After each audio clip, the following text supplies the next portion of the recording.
ನಿಜವಾಗ್ಲೂ ಅಲ್ವಾ? ಏ ದಾಮು, ನೀನೇನ್ ಹುಚ್ಚಾನ? ಹೇಳಿದ್ದೀನಿ ಗೊತ್ತಾಗೋದಿಲ್ವೇನು? ನಾನೀಗ ಎಂಥ ಬಾಣ ಬಿಟ್ಟಿದ್ದೀನಿ ಅಂತಂದ್ರೆ ಎಲ್ಲ ಇದ್ದಿದ್ದೆಲ್ಲ ಇಲ್ದೇ ಇರೋ ಹಾಗಾಗೋಗುತ್ತೆ. ಅಯ್ಯೋ ಸರಿ, ನೋಡ್ತೀನಿ. ಸರಿ. ಬಡು, ಈಗ ನಿನಗ್ ಗೊತ್ತಾಗತ್ತದೆ ನಾನ್ ಯಾರು ಅಂತ.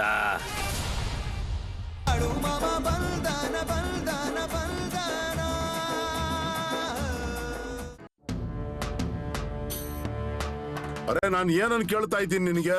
ಮಾಮ, ಅದನ್ನ ಹೇಳೋದಕ್ಕಾಗಲ್ಲ. ಯಾಕಪ್ಪ?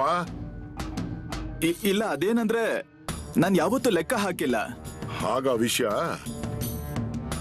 ಮತ್ತೆ ಹಾಗೆ ಸುಮ್ಮನೆ ಮನೆ, ಮಠ, ಜಮೀನು, ಕೆಲಸದವ್ರೆಲ್ಲ ಆಗಿದ್ಯಾ?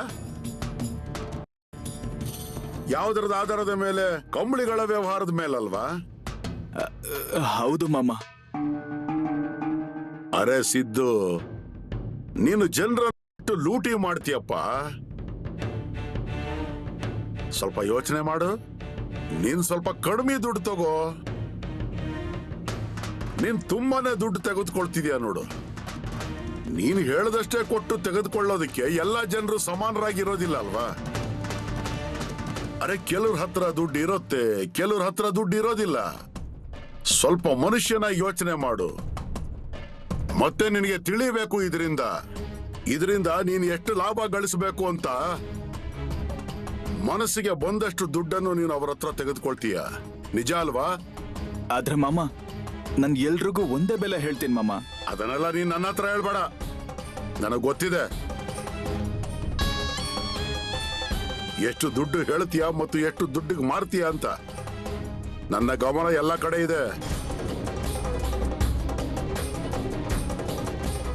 ಇಲ್ಲಿ ನೋಡು ಸಿದ್ಧಲಿಂಗ, ನೀನು ಇಷ್ಟರವರೆಗೂ ಎಷ್ಟು ಪಾಪವನ್ನ ಮಾಡಿದ್ದೀಯ. ಈಗ ಈ ಹೊತ್ತಿಗೆ ಎಲ್ಲವನ್ನು ನಾನು ಹೊಟ್ಟೆಗೆ ಹಾಕೊಳ್ತೇನೆ.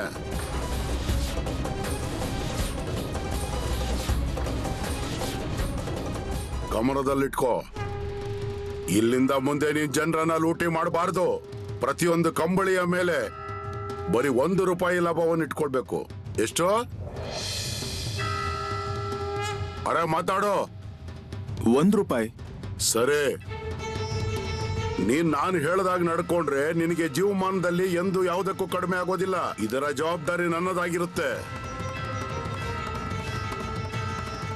ಅಕಸ್ಮಾತ್ ನೀನ್ ನನ್ನ ಮಾತನ್ನ ತಪ್ಪಿದ್ರೆ ಅಥವಾ ನಡ್ಕೊಳ್ಳೋದ್ರಲ್ಲಿ ತಪ್ಪಿದ್ರೆ, ನೀನು ಸತ್ರೆ ನಿನ್ನ ಶವವನ್ನ ಎತ್ಕೊಳ್ಳಕ್ಕೂ ಯಾರೂ ಬರೋದಿಲ್ಲ. ಹೇಳಿದ್ದೆಲ್ಲ ಗೊತ್ತಾಯ್ತಲ್ವಾ? ಮಾಮ, ಇನ್ ಮುಂದೆ ನೀವ್ ಹೇಗೆ ಹೇಳ್ತಿರೋ ನಾನು ಹಾಗೆ ನಡ್ಕೋತೀನಿ. ಸರಿ, ಆಯ್ತು. ಮತ್ತೆ ನೀನು ಹೊರಡು. ಕಂಬಳಿ ಮಾರೋದಕ್ಕೆ ತಡ ಆಗುತ್ತಲ್ವೇ? ಬೇಗ ಹೊರಡಿ ಹೊರಡಿ ಹೊರಡಿ ಹೊರಡಿ.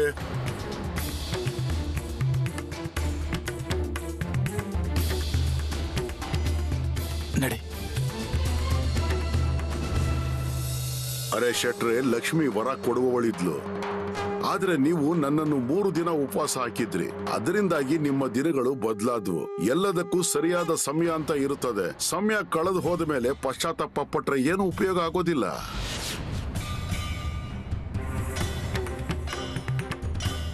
ರೀ,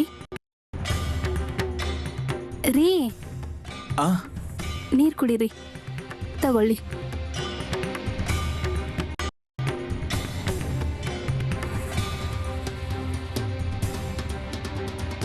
ಏನಾಯ್ತು ರೀ? ಈಗ ಏನು ಅಂತ ಹೇಳಲಿ ಸರಳ, ಯಾಕೋ ಎಲ್ಲ ತುಂಬಾ ಕಷ್ಟ ಆಗ್ಬಿಟ್ಟಿದೆ. ಯಾಕೆ? ಅಂಥದ್ದೇನಾಯ್ತು? ಏನಾಯ್ತು ಅಂತ ನನಗೆ ವಿವರವಾಗಿ ಹೇಳಿ. ಈ ಅಮ್ಮ ತುಂಬಾ ಗೋಜುಗ್ ಸಿಕ್ಕಾಕ್ಸಿದಳು ನನ್ನ. ಅಂದ್ರೆ? ನಾನು ಸ್ವಲ್ಪ ಬಾಳು ಹತ್ರ ಕೇಳೋನಿದ್ದೆ. ನನ್ ವ್ಯವಹಾರ ಸರಿಯಾಗಿ ನಡೀತಾ ಇಲ್ಲ. ಅಲ್ಲ, ನಮಗೂ ಗೊತ್ತಿದೆ ಬಾಳು ಸಾಮಾನ್ಯ ಹುಡುಗ ಅಲ್ಲ ಅಂತ. ಆದ್ರೆ ಅಮ್ಮ ಅವನಿಗೆ ಏನೇನೋ ಮಾತಾಡಿದಾಳೆ. ಅದೆಲ್ಲ ಗೊತ್ತಿದ್ರು ನಾನು ಅವನ ಹತ್ರ ಹೇಗ್ ಕೇಳೋದಕ್ ಸಾಧ್ಯ ಹೇಳು? ರೀ, ಬಾಳು ತುಂಬಾ ಬುದ್ಧಿವಂತ ಹುಡುಗ. ನೀವ್ ಅದೇನ್ ಕೇಳ್ಬೇಕು ಅನ್ಕೊಂಡಿದಿರೋ ಅದನ್ನ ಅವನ ಹತ್ರ ಕೇಳಿ. ನೀವು ಅವನಿಗೆ ಕೇಳಿದ್ರೆ ಅವನೇನು ಇಲ್ಲ ಅಂತ ಹೇಳಲ್ಲ. ಮತ್ತೆ ಅವನಿಗೆ ಅಮ್ಮನ ಸ್ವಭಾವ ಗೊತ್ತಿದೆ. ಸರಳ, ನೀನ್ ಸ್ವಲ್ಪ ಬಾಳುನ ಇಲ್ಲಿ ಕರೀತೀಯಾ? ಸರಿ, ಕರಿತೀನಿ. ಬಾಳು, ಏ ಬಾಳು, ಹಾ ಹೇಳಿ ಅಮ್ಮ ಅವ್ರೆ. ಸ್ವಲ್ಪ ನೀನಿಲ್ ಬಾರಪ್ಪ. ಹಾ ಬಂದೆ ಬಂದೆ.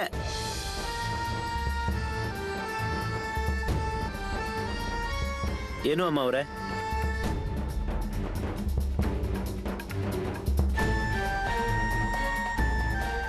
ಬಾಳು, ನಾನ್ ಇಲ್ಲಿವರೆಗೂ ಯಾವಾಗ ತೊಂದ್ರೆಲ್ ಸಿಕ್ಕಾಕೊಂಡಿದ್ದೀನೋ ಆಗ ನಾನ್ ನಿನ್ನನ್ ಕೇಳಿದ್ದೀನಿ. ನೀನ್ ಹಾಗೆಲ್ಲ ನನಗೆ ಸರಿಯಾದ ದಾರಿನ ತೋರಿಸಿದ್ಯಾ. ಆದ್ರೆ ಈಗ ನಾನ್ ನಿಜ ಹೇಳ, ನಮ್ಗೆ ದುಡ್ಡಿನ ಅವಶ್ಯಕತೆ ತುಂಬಾನೇ ಇದೆ. ವ್ಯವಹಾರದಲ್ಲಿ ತುಂಬಾ ದೊಡ್ಡ ನಷ್ಟ ಆಗಿದೆ. ಯಾವ ಕಡೆಯಿಂದನೂ ದುಡ್ಡು ಬರೋ ದಾರಿನೇ ಇಲ್ಲ. ಎಲ್ಲ ಸಾಲ್ಗಾರರು ನನ್ನ ಹಿಂದೆ ಬಿದ್ದಿದ್ದಾರೆ. ನೀನೇ ಹೇಳು ಬಾಳು, ನನಗೇನ್ ಮಾಡ್ಲಿ ಅಂತ. ಅಯ್ಯೋ ಶೆಟ್ಜಿ, ನಾನು ಇದ್ರಲ್ಲಿ ಏನ್ ಮಾಡ್ಲಿ? ನಾನು ಇಲ್ಲೊಬ್ಬ ಸಾದಾ ಕೆಲ್ಸಗಾರ, ನನ್ಗೇನ್ ಗೊತ್ತಾಗುತ್ತೆ? ಇಲ್ಲ ಬಾಳು, ನಮ್ಮಿಬ್ರಿಗೂ ಗೊತ್ತಿದೆ ನೀನ್ ಅದೇನ್ ಹೇಳ್ತೀಯೋ ಅದು ನಿಜ ಆಗತ್ತೆ ಅಂತ. ಮತ್ತೆ ಹಾಗೆ ನೀನ್ ನಮ್ಗೆ ಏನೋ ಹೇಳ್ತೀಯಲ್ಲ, ಅದ್ರ ಹಿಂದೆ ಯಾವ್ದಾದ್ರೂ ಒಂದ್ ಕಾರಣ ಇರುತ್ತೆ. ಬಾಳು, ನಮ್ ಮುಂದೆ ನೀನಿರೋ ವಿಷಯ ಎಲ್ಲ ಹೇಳ್ಬೇಕು. ನನ್ಗೇನ್ ಅನ್ಸುತ್ತೋ ಅದನ್ನ ನಾನು ನಿಮ್ಗೆ ಹೇಳ್ತೀನಿ. ಅದೇಗಂದ್ರೆ ಈ ದಿನಗಳು ಒಳ್ಳೆಯವೂ ಅಲ್ಲ. ಜನಗಳು ಹೇಗೇಗೋ ಬದುಕ್ತಿದ್ದಾರೆ. ನಿಮ್ ಕೈಲಾದಷ್ಟು ಅಷ್ಟು ಜನಗಳಿಗೆ ಊಟ ಕೊಡಿ. ಮನೆ ಬಾಗಿಲಿಗೆ ಯಾರೇ ಬಂದ್ರೂ ನಿಮ್ಮ ಕೈಲಿ ಎಷ್ಟಾಗುತ್ತೋ ಅಷ್ಟು ನೀವು ಅವರಿಗೆ ಕೊಡಿ. ಕೆಲವರಿಗೆ ಬಟ್ಟೆ ಬೇಕಾದರೆ ಅವ್ರಿಗೆ ಬಟ್ಟೆಗಳು ಕೊಡಿ. ಮತ್ತೆ ಕೆಲವರಿಗೆ ಧಾನ್ಯ ಬೇಕಾದರೆ ಧಾನ್ಯಗಳು ಕೊಡಿ. ಮತ್ತೆ ಯಾರಿಗೆ ಹಸು ಇರುತ್ತೋ ಅವ್ರಗಳಿಗೆಲ್ಲ ಊಟ ಕೊಡಿ. ಅದು ಹೇಗೆ ಅಂದರೆ ನೀವು ಎಷ್ಟೇ ಗೂಡಿಸಿಟ್ಕೊಂಡ್ರು ಅದೇನಾಗುತ್ತೆ. ಮತ್ತೆ ಪ್ರತಿ ಸಲ ದೇವರ ಹತ್ರ ನೀವು ಎಷ್ಟು ಅಂತ ಕೇಳ್ಕೊತೀರಾ, ಮತ್ತೆ ಅವನಾದ್ರೂ ನಿಮ್ಗೆ ಎಷ್ಟು ಅಂತ ಕೊಡಬೇಕು. ನಿಮ್ಮ ಕಡೆ ಇರೋದನ್ನ ಸ್ವಲ್ಪ ದಾನ ಮಾಡಬೇಕು ಅಲ್ವಾ? ಕೊಟ್ರೆ ಹೆಚ್ಚಾಗುತ್ತೆ. ಬಾಳು, ತುಂಬಾ ಸರಿಯಾಗಿ ಹೇಳ್ದೆ ಅಪ್ಪ. ಈ ವಿಷಯ ನಮ್ ಗಮನಕ್ಕೆ ಬಂದೇ ಇರ್ಲಿಲ್ಲ ನೋಡು. ಬಾಳು, ನೀನ್ ಹೇಳ್ದಾಗೇನೆ ಇನ್ ಮುಂದೆ ನಮ್ಮ ಮನೆಯಲ್ಲಿ ಎಲ್ರಿಗೂ ಅನ್ನ ಮಾಡೋಣ. ಮತ್ತೆ ಇನ್ನೂ ನಮ್ಮಿಂದ ಏನ್ ಮಾಡೋದಕ್ಕಾಗುತ್ತೋ ಅದೆಲ್ಲಾನು ಮಾಡೋಣ. ಬಾಳು, ನೀನಿಷ್ಟು ಚಿಕ್ಕವನಿದ್ದು ಕೂಡ ನಮ್ಗೆ ಇದನ್ನೆಲ್ಲ ಹೇಳ್ದೆ. ಆದ್ರೆ ಈ ಎಲ್ಲ ವಿಷಯದ ಕಡೆ ನಮ್ ಗಮನ ಹೋಗ್ಲಿಲ್ಲ. ಮತ್ತೆ ಇನ್ಮುಂದೆ ನಾವ್ ಎಲ್ಲಾನು ಗಮನದಲ್ಲಿಟ್ಕೋತೀವಿ. ನಿನ್ ಸಹಕಾರ ನಮ್ಗೆ ಯಾವತ್ತೂ ಬೇಕು ಬಾಳು. ನಾನು ಇಲ್ಲೇ ಇರ್ತೀನಿ. ಆದ್ರೆ ಶೆಟ್ಜಿ, ಅಲ್ಲಿ ಕೊಟ್ಟಿಗೆಯಲ್ಲಿ ಕರುಗಳಿವೆ. ಅಲ್ಲಿಗೆ ನೀವು ಬಂದು ಕರುಗಳಿಗೆ ಹುಲ್ಲುಗಳನ್ನ ತಿನ್ನಿಸಿ. ನಿಮ್ಮ ಮನೆ ಬಾಗ್ಲಲ್ಲಿ ಲಕ್ಷ್ಮಿ ಇದ್ದಾಳೆ, ಆದ್ರೆ ನೀವು ಅವಳ ಕಡೆ ನೋಡ್ತಾ ಇಲ್ಲ. ನೀನ್ ಹೇಳ್ತಾ ಇರೋದು 100% ಸರಿ ಇದೆ. ಇದನ್ನೆಲ್ಲ ನಾವು ಮರ್ತೇ ಹೋಗ್ಬಿಟ್ಟಿದೀವಿ ನೋಡು. ಅದೆಲ್ಲ ಸರಿ, ಆದ್ರೆ ನಿಮ್ಮ ತಾಯಿ ಅವರು ನನ್ನ ಮನೆಯಿಂದ ಆಚೆ ಹಾಕಲು ನೋಡ್ತಿದ್ದಾರೆ. ಕಡೆ ಮೊದಲು ನೋಡಿ ನೀವು. ನಾನು ನಮ್ಮ ಮನೆ ಕಡೆ ಹೋಗಿ ಬರ್ತೀನಿ ಸ್ವಲ್ಪ. ಇಲ್ಲ ಬಾಳು, ನೀನು ಅಮ್ಮ ಹೇಳೋದನ್ನ ಮನ್ಸಿಗೆ ತಗೊಳ್ಳೋದಕ್ಕೆ ಹೋಗ್ಬೇಡ. ಅವಳು ಕಾಳಜಿ ವಹಿಸ್ಲಿ ಅಂತ ಹೇಳ್ತಾ ಇರ್ತಾಳೆ. ಅದೆಲ್ಲ ಸರಿ, ಆದ್ರೂ ನೀವು ಸ್ವಲ್ಪ ಮಾತಾಡಿ ನೋಡಿ ಅವ್ರ ಹತ್ರ. ಸರಿ, ನಾನು ಅಮ್ಮನ ಹತ್ರ ಮಾತಾಡ್ತೇನೆ. ಸರಿ, ನಾನು ಕೆಲಸಗಳನ್ನೆಲ್ಲ ಮುಗಿಸಿ ಮನೆಗೆ ಹೋಗಿ ಬರ್ತೀನಿ. ಹಾ.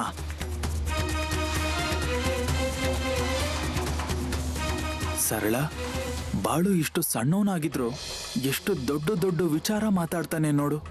ಹೌದು ರೀ, ನೀವು ಹೇಳೋದು ಸರಿಯಾಗೇ ಇದೆ. ನಮ್ಮಿಂದ ತುಂಬಾ ತಪ್ಪಾಗಿದೆ ನೋಡಿ. ಬಾಳು ನಮ್ಗೆ ಏನೆಲ್ಲ ಹೇಳ್ತಾನೋ ನಾವು ಅದನ್ನ ಚಾಚು ತಪ್ಪದೆ ಮಾಡ್ಲೇಬೇಕು. ಹೌದು, ನೀನ್ ಹೇಳೋದು ಸರಿ ಇದೆ. ನೀನ್ ಎಲ್ಲ ಮಾಡೋದಕ್ಕೆ ಶುರು ಮಾಡು. ಮತ್ತೆ ನಿನ್ಗೇನಾದ್ರೂ ಬೇಕಾದ್ರೆ ನನ್ಗೆ ಹೇಳು, ನಾನ್ ತಂದ್ಕೊಡ್ತೀನಿ. ಸರಿ, ನಾನೀಗ ಒಳಗಡೆ ಇರ್ತೀನಿ. ಹಾ.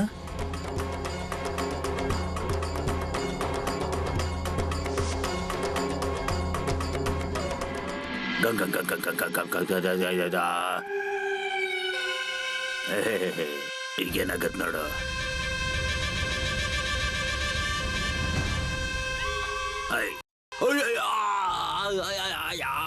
ಅಕ್ಕಲ ಬಾಬಾ ಆ, ಬಾಬಾ ಏನಾಯ್ತು? ಅಯ್ಯೋ ನನಗೆ ಗೆದಳಕ್ಕೆ ಆಗ್ತಾ ಇಲ್ಲ, ಕಾಲು ನೋವಾಗ್ತಾ ಇದೆ ನೋಡು. ಮತ್ತೆ ನೀವು ಪೂಜೆ ಮಾಡ್ತಿದ್ರಿ ಅಲ್ವಾ, ಅದ್ರದ್ದೇನಾಯ್ತು? ಏ ಈಗ ನಾನ್ ಎಲ್ಲಾ ರೀತಿ ಮಾಡಾಗೋಗಿದೆ. ನೀನ್ ಬರೀ ಹೋಗಿ ನೋಡಿ ಆ ಬಾಳುಗೇರಿಯಾಗಿರ್ಬೋದು ಅಂತ. ಅಂದ್ರೆ ನಿಜವಾಗ್ಲೂ ಏನಾಗೋದಿದೆ ಅವನಿಗೆ? ನೀನಲ್ಲಿ ಹೋಗಿ ಏನಾಗಿದೆ ಅಂತ ನೋಡು. ನಿಜವಾಗ್ಲೂ ಅಲ್ವಾ? ಏ ದಾಮು, ನೀನೇನ್ ಹುಚ್ಚಾನ? ಹೇಳಿದ್ ನಿನಗ್ ಗೊತ್ತಾಗೋದಿಲ್ವೇನು? ನಾನೀಗ ಎಂಥ ಬಾಣ ಬಿಟ್ಟಿದೀನಿ ಅಂತಂದ್ರೆ ಎಲ್ಲ ಇದ್ದಿದ್ದೆಲ್ಲ ಇಲ್ದೇ ಇರೋ ಹಾಗಾಗೋಗುತ್ತೆ. ಅಯ್ಯೋ ಸರಿ, ನೋಡ್ತೀನಿ. ಸರಿ. ಬಡು, ಈಗ ನಿನಗ್ ಗೊತ್ತಾಗತ್ತದೆ ನಾನ್ ಯಾರು ಅಂತ.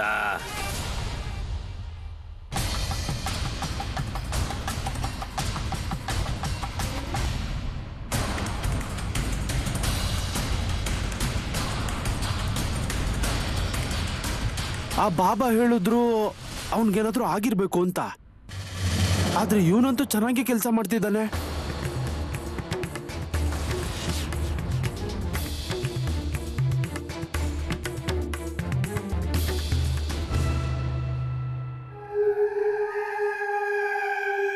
ನೀ ನೋಡ್ದೆ ಅಲ್ವಾ ಅವನ್ ಪರಿಸ್ಥಿತಿ ಏನೇನಾಗಿದೆ ಅಂತ?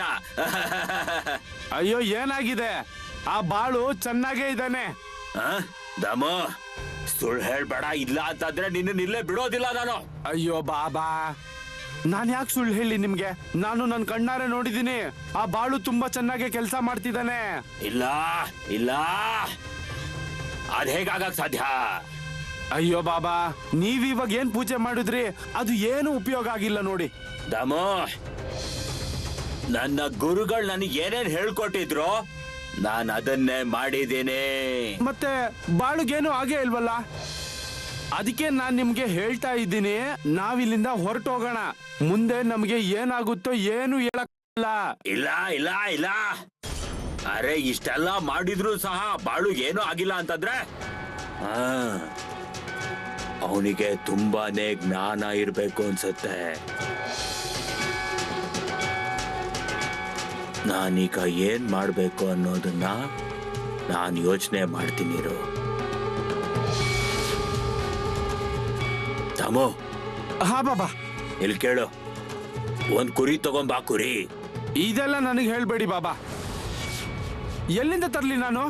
ಹಾ, ಮತ್ತೆ ಈ ಊರಲ್ಲಿ ನನಗೆ ಯಾರು ಗುರ್ತು ಹಿಡಿಯೋದಿಲ್ಲ, ಮತ್ತೆ ನನ್ನ ಹತ್ರ ದುಡ್ಡು ಇಲ್ಲ ನೋಡಿ. ಅದಿಲ್ಲ ಅಂತಂದ್ರೆ ಪೂಜೆ ಆಗೋದಿಲ್ಲ ನೋಡು. ನಾನು ಇಷ್ಟೇ ಕೆಲ್ಸ ನೀನ್ ಮಾಡು. ನನಗ್ ನಡೆಯೋದಿಕ್ ಬಂದಿದ್ದಿದ್ರೆ ನಾನೇ ಎಲ್ಲಿಂದಾದ್ರೂ ವ್ಯವಸ್ಥೆ ಮಾಡಿರ್ತಿದ್ದೆ. ನೀನ್ ಕಳ್ತನ ಮಾಡು, ಏನಾದ್ರೂ ಮಾಡು, ಆದ್ರೆ ಎಲ್ಲಿಂದಾದ್ರೂ ತಗೊಂಬಾ. ಸರಿ, ನೋಡ್ತೀನಿ ನಾನು. ಹಾ.